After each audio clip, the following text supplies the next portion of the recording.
Okay. Alright. Okay. Assalamualaikum semua. Alright. Hari ni cikgu akan terangkan kamu berkaitan dengan oogenesis. Alright.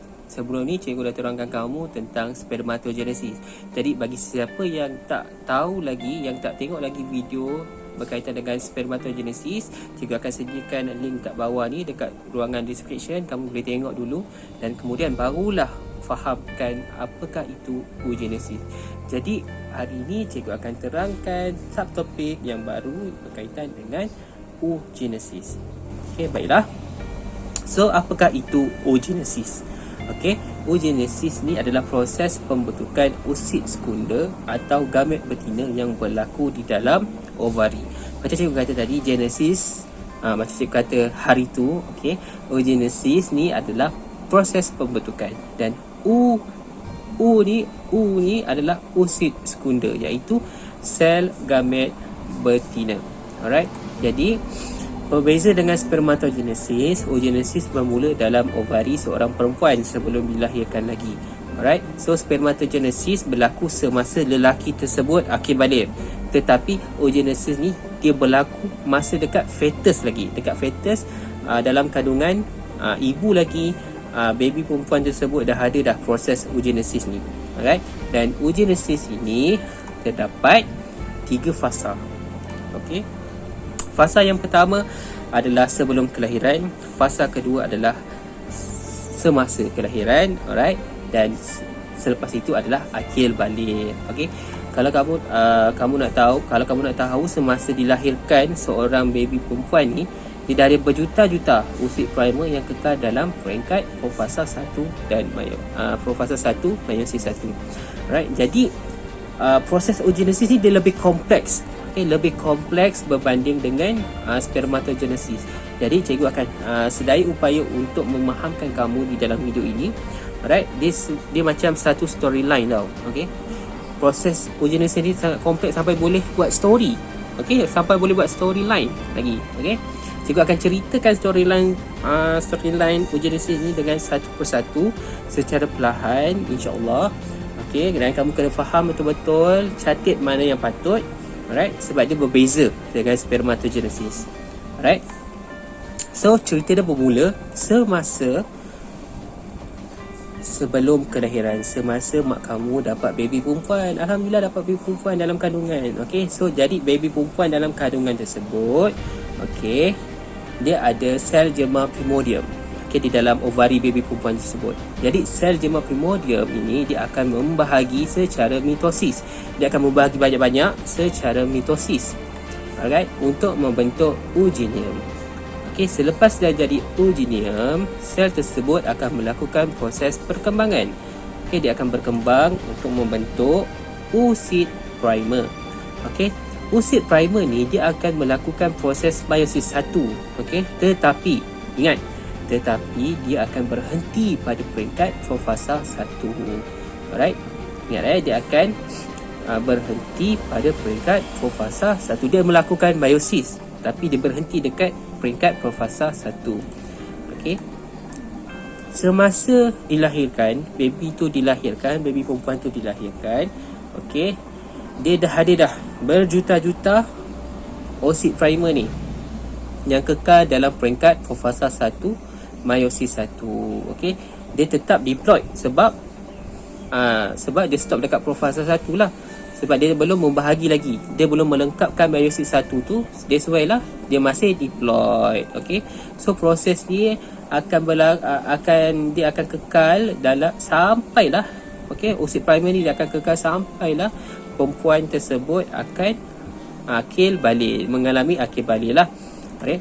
Di samping itu kamu kena ingat, okay, dalam proses oogenesis ni ada satu perkara lagi yang penting, iaitu apa ni? Follicle, sel follicle. Okay, dekat oosit primer ni sebenarnya, okay, kalau kamu tengok ni oosit primer ni yang purple yang ni diselaputi oleh lapisan sel follicle. Okay, kenapa kita ada dalam proses oogenesis ni? Sebab sel follicle ni sangat penting dalam proses oogenesis. Okay, dia akan berkembang menjadi follicle primer. Okey. So perkembangan folikel ini dirangsang oleh hormon perangsang folikel. Okey. Tapi cikgu akan bercerita dulu tentang perkembangan usid ni, usid primer ni. Okey, cikgu tak nak gabungkan usid dengan folikel ni, sebab nanti takut kepala otak kamu akan berbelit-belit. Okey, dia alamak macam satu-satu. So cikgu akan ceritakan satu-satu dulu. Okey, cikgu ceritakan perkembangan usid primer dulu, barulah cikgu akan ceritakan perkembangan folikel. Alright. So cikgu buang dululah pasal folikel, cikgu akan postpone dulu. Kita akan cerita dulu pasal usid primer. So usid primer ni dia akan kekal dalam badan perempuan sampailah di akhir balir. Okey. Selepas dia mengalami akhir balir, okey, usid primer ni dia akan membahagi secara meiosis 1. Dia akan melengkapkan meiosis 1. Tadi dia stop kat profasa 1 kan. So lepas dah akhir balir, dia melakukan proses meiosis 1. Dia akan lengkapkan proses meiosis 1 untuk membentuk usid sekunder dan jasad kutub pertama. Okey, kalau nak tahu, hanya usid sekunder ni digunakan untuk persenyawaan. Okey, yang jasad kutub pertama ni tidak digunakan. Okey, dia akan membahagi secara meiosis 2. Dia akan teruskan membahagi secara meiosis 2. Okey, dia akan merosot dan mati sebab dia tak digunakan. Kan, lepas tu dia akan merosot dan lama matilah sel tu. Okey, yang digunakan adalah usid sekunder. Okey, tetapi usid sekunder ni dia melakukan meiosis 2 juga, tetapi dia berhenti pada metafasa 2. Okey, ingat dia melakukan meiosis 2. Okey, usid sekunder ni melakukan meiosis 2 tetapi dia berhenti pada metafasa 2. Okey. Selepas itu dia akan melakukan proses ovulasi, di mana usid sekunder ni dia akan keluar dekat ovari, akan pergi ke tiub falopio. Dia akan keluar pergi ke ovari. Dia keluar daripada, sekarang ni dekat proses ovari, betul? Okey, so usid sekunder ni akan melakukan ovulasi, dia akan keluar daripada ovari, okey, dan akan pergi ke tiub falopio. Okey, semasa dekat tiub falopio tu, okey, kalau ada proses kalau ada sperma berjaya menembusi usid sekunder tu, barulah usid sekunder ni melakukan proses meiosis 2. Okey, ingat. Okey, usid sekunder akan melakukan proses meiosis 2 jika ada sperma berjaya masuk ke dalam usid sekunder. Okey, lalu dia akan membahagi lagi. Okey, membentuk ovum. Barulah dia jadi ovum. Satu jadi ovum. Okey, satu lagi jadi jasad kutub kedua. Okey, jadi jasad-jasad kutub ni yang cikgu hitam-hitam ni, dia tak digunakan. Okey, dia tidak digunakan untuk persenyawaan. Jadi dia akan dia akan merosot. Okey, bayangkan kalau empat-empat ni digunakan. Okey, bayangkanlah kalau empat-empat digunakan, maka 4 baby lah yang akan jadi. Faham tak? Sebab itulah satu ovum saja yang dihasilkan, dan ovum ni memerlukan banyak nutrien. Okey, banyak nutrien untuk pembentukan zygote, embrio dan sebagainya. Okey, jadi that's why lah Tuhan jadikan ovum ni satu bagi setiap wanita, sebulan sekali lah. Okey, yang lain tidak digunakan dan akan merosot menjadi dia akan keluar bersama head lah, darah head. Okey, so proses ni berlaku setiap bulan selepas akhir balir. Okey, sehingga putus head. Alright. Jadi cikgu ulang balik secara ringkas. Okey, cikgu akan ulang balik secara ringkas. Pastikan, walaupun macam biasalah, walaupun kamu boleh rewind balik. Okey, tadi cikgu popek-popek. Okey, jadi cikgu akan ulang balik secara ringkas.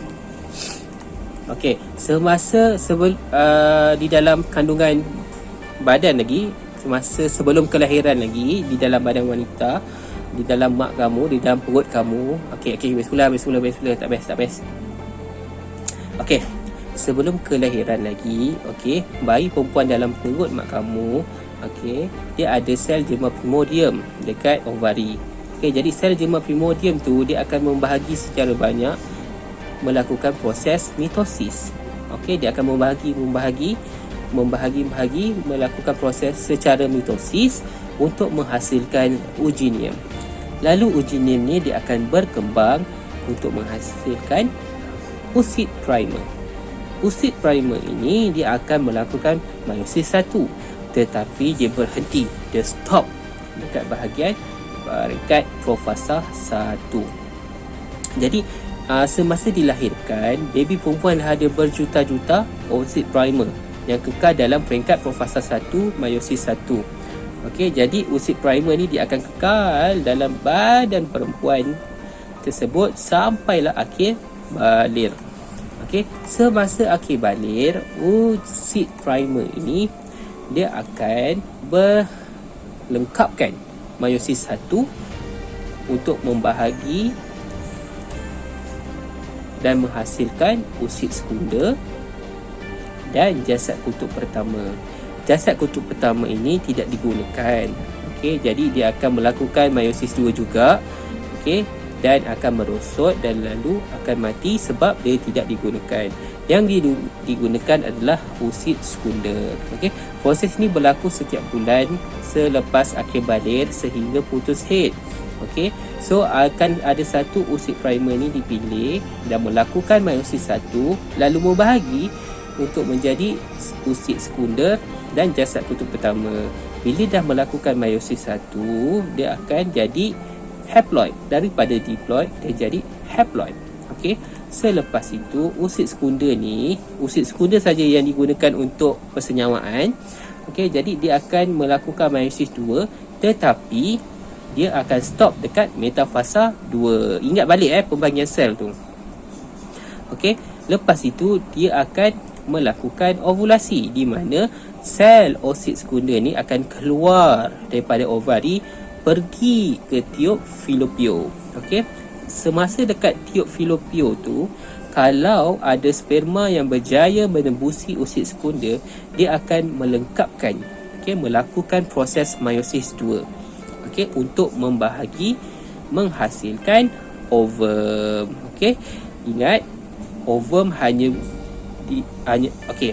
ovum hanya dihasilkan jika sperma berjaya menembusi oocyte sekunder. Alright. So, jadi jasad kutub yang cikgu hitamkan ni dia tidak digunakan. Lalu dia akan merosot dan mati bersama-sama dengan darah haid. Okey. Dia akan dikeluarkan bersama darah haid lah. Okey. Jadi itu adalah proses oogenesis. Okey. Okey, jangan ingat dah habis. Okey, ada lagi iaitu perkembangan folikel yang cikgu cakap tadi. Di mana dia berkembang daripada oocyte primer tadi, dekat oocyte primer tadi dia akan berkembang jadi follicle primer. So perkembangan folikel ni, perkembangan sel-sel folikel ni dia akan dirangsang oleh hormon perangsang folikel. Okey, jadi hormon tu terlibat tau. Alamak, ada satu pula. Tak apa. So follicle primer ini dia akan berkembang menjadi follicle sekunder. Selepas dah jadi follicle sekunder, dia akan berkembang lagi menjadi follicle graft. Okey, untuk pengetahuan, follicle graft ni berkembang untuk menghasilkan estrogen. Sebab itulah dia sangat penting dalam proses oogenesis ni. Okey, ada lagi yang penting, selepas berlakunya ovulasi, oocyte sekunder ni akan dibebaskan. Okey, dia akan meninggalkan follicle graft tersebut. Okey, semasa ovulasi ni kan dia akan keluar daripada ovari dan masuk ke tiub fallopian, betul? Okey, so dia akan tinggalkan follicle graft ni dan follicle graft yang ditinggalkan ni dipanggil corpus luteum. Okey, corpus luteum ni apa fungsi dia?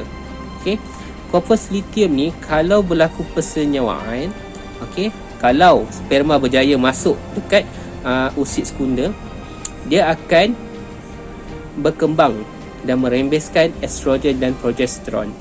Okey, faham? Okey, folikel ni, corpus luteum ni, kalau berlakunya persenyawaan, dia akan berkembang dan merembeskan estrogen dan progesteron. Tetapi kalau tak berlakunya persenyawaan, corpus luteum dan oocyte sekunder akan disingkirkan bersama haid. Okay, itu saja. Kalau tak berlaku apa-apa, dia akan keluar melalui head. Okay.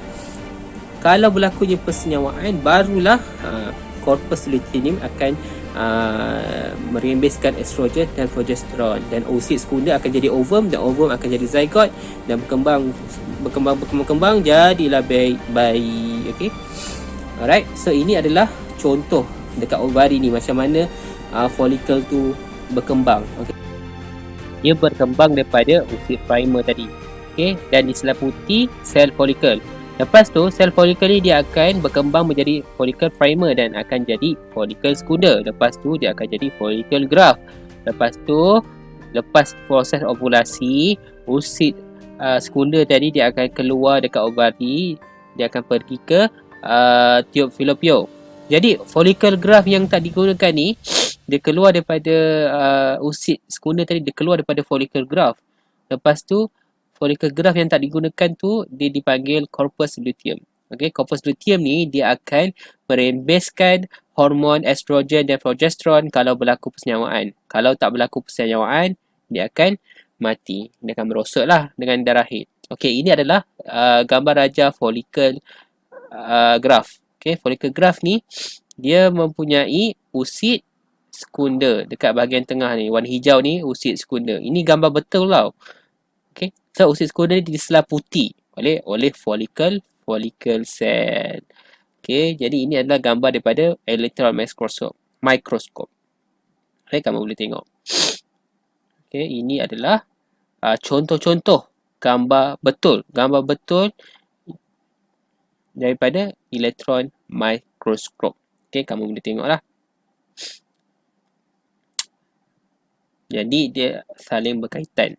Okey, ini adalah soalan esei. Bandingkan antara spermatogenesis dan oogenesis. 20 markah. Tapi cikgu nak kamu semua, murid-murid cikgu nak kamu bagi cikgu 2 persamaan dan 2 perbezaan antara spermatogenesis dan oogenesis. Okey, kamu kena tulis nama kamu, komen kat bawah.